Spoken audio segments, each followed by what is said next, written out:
2026 T20 world কাপে প্রথম team qualify করলো সাউথ আফ্রিকার team. Well done.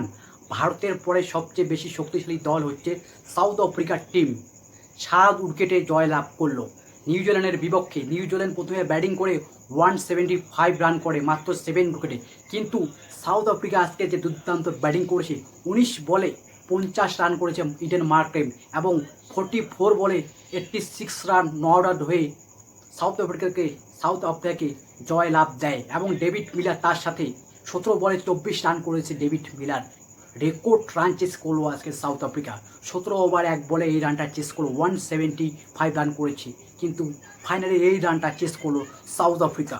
South Africa আজকে দুর্দান্ত বল করেছে। মার্কো জনসন সে কিন্তু 40 রান 4 উইকেট তুলে। আজকে south African bowling line up খুবই ভালো করেছে আজকে। নিউজিল্যান্ড প্রথমে ব্যাটিং করে 175 রান করে 7 উইকেটে, এবং আজকে নিউজিল্যান্ডের ব্যাটার কিচ্ছু রান করতে পারলো না। বড় বড় প্লেয়ার আজকে রান করতে পারলো না।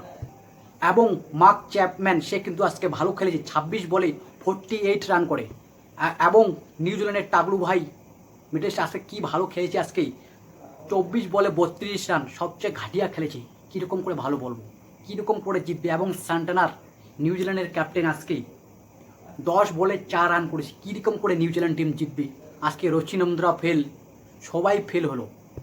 টিম সাইফার্ট 9 বলে 13 রান করলো।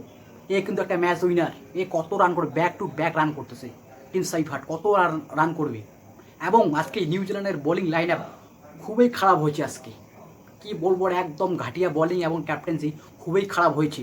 ফাইনালি সাউথ আফ্রিকা প্রথম টিম হয়ে গেল 2026 টি20 ওয়ার্ল্ড কাপে কোয়ালিফাই করলো 6 পয়েন্ট, এবং আরও একটা ম্যাচ বাকি আছে। 3-3টায় জয়লাভ করলো সাউথ আফ্রিকার টিম।